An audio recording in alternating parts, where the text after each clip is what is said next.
Welcome to episode 16 of the Cozy Mystery Quartet, comprised of M.L. Erdahl, Linda Hope Lee, Wendy Kendall, and me, Susan McCormick.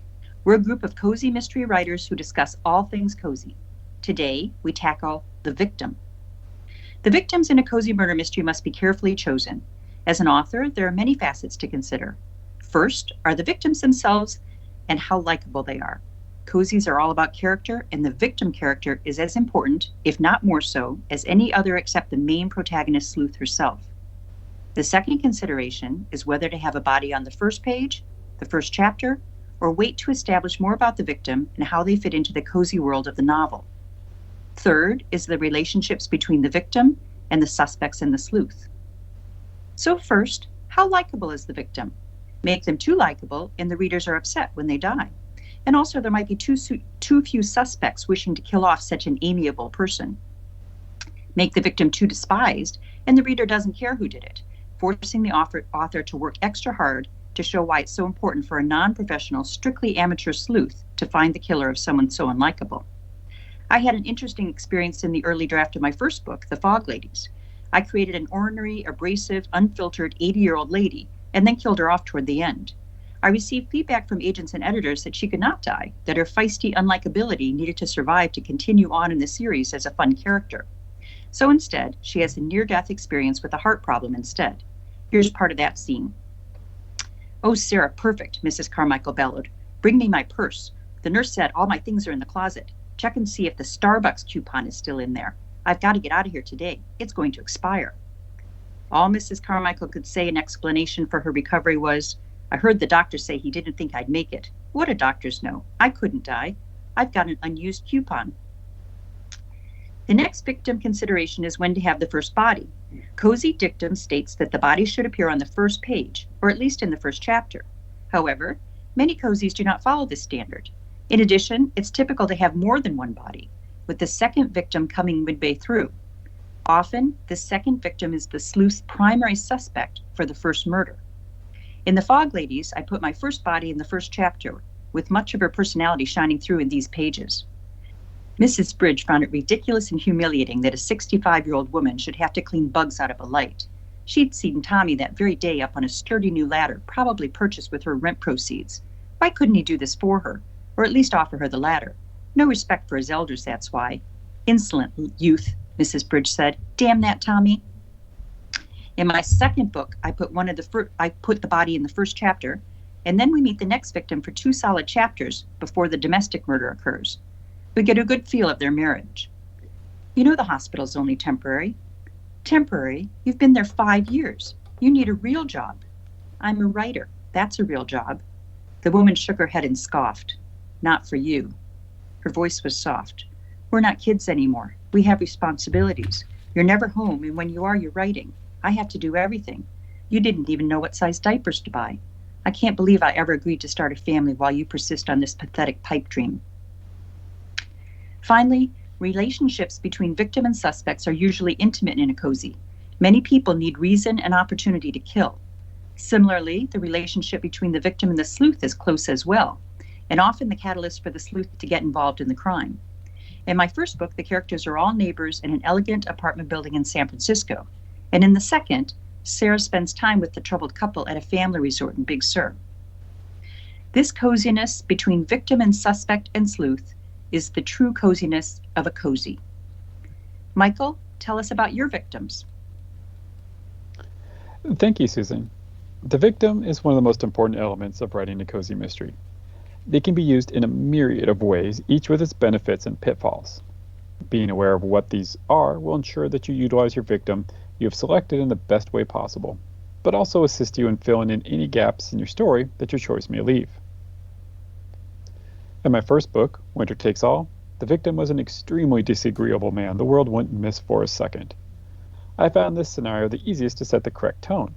Summarily kill the loathsome victim and move on to the good part, solving the mystery, right? It made for a smoother story because there was plenty of salacious gossip to be discovered about the man, and even more people willing to discuss said gossip. The man's unpleasant nature also generated a naturally long list of suspects as he had alienated everyone he came across. This situation allowed my sleuth, Crystal Rainey, to pry for information from multiple sources. Furthermore, it made it intriguing when people clammed up since they weren't protecting the victim's memory, but were instead protecting themselves, which in and of itself was a clue to the reader. The downside of this choice of victim was that there was little to no motivation for my sleuth to investigate this particular murder. I needed to entice her to jump into amateur sleuthing by suspending her new dream job until the murder was solved. I took a different tactic with my second book, Spring Upon a Crime.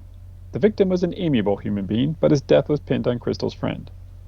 The relative unimportance of the murder victim as a character in the story still left an emotional separation between the readers and the victim, which is crucial to the positive tone of a cozy mystery. However, by using the victim in this fashion, I was able to create a powerful motivation for Crystal to jump in and get involved with the murder investigation. However, this more personable victim didn't have a queue of suspects who wanted him dead because of his atrocious character.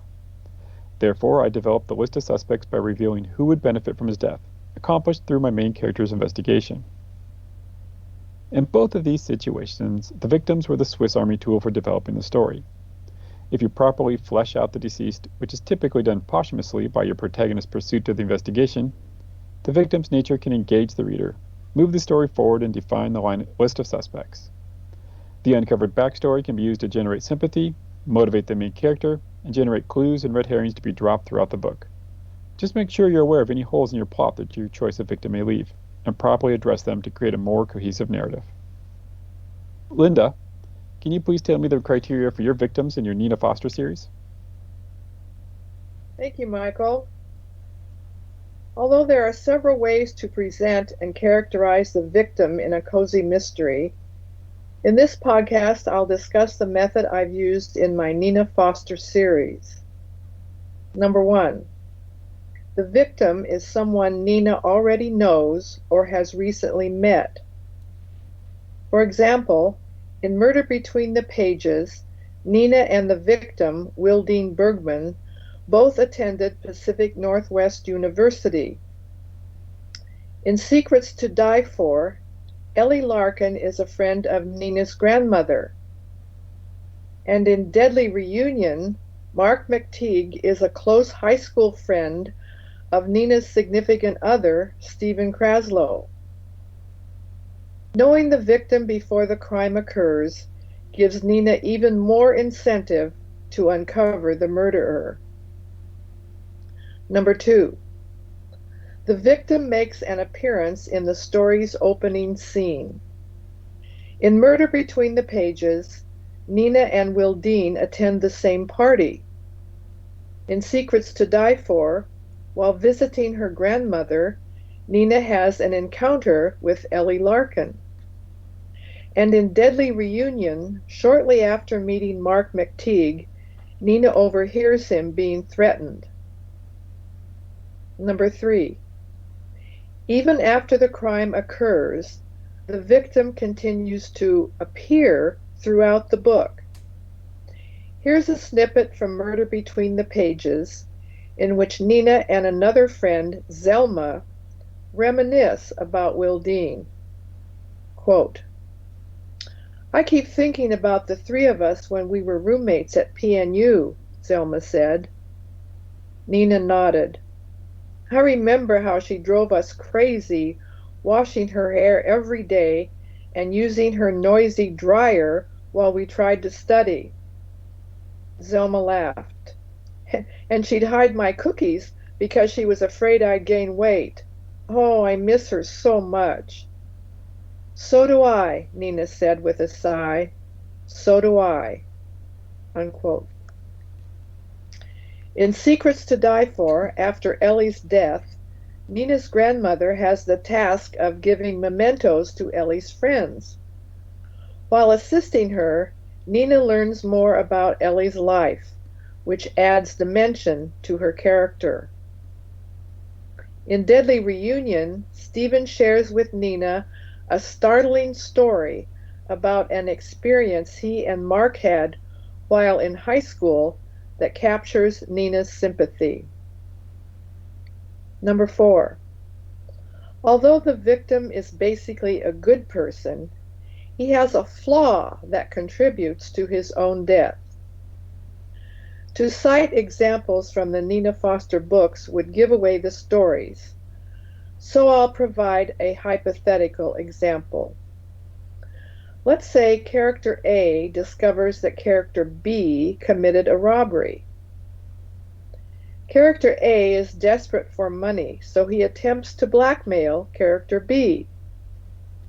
Character B then murders character A, who becomes the story's victim. Now, character A is not really a bad person.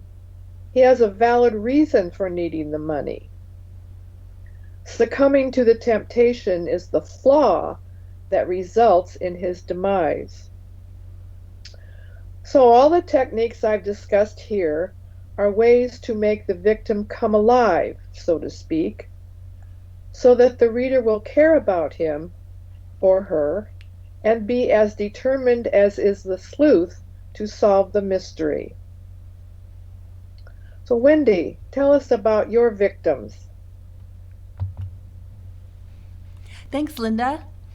Everyone is the hero of their own story. This idea is true of the characters in Cozy Mysteries, too. True of the protagonist, the antagonist, and also the victim. The critical difference is that the victim's story has been brutally and unfairly cut short. The victim's "the end" is unexpectedly written by a murderer within the first 3 chapters. Their dreams, loves, and work are all cut short and left unfulfilled. This unfair tragedy tugs at a reader's compassion even when the character isn't so likable. When someone's bright life and promise has been stolen from them, that brings empathy, even outrage in the reader, and in some characters too. As the author, once you've formed that foundation, you build on it with believable reasons for other characters to act in order to deliver justice.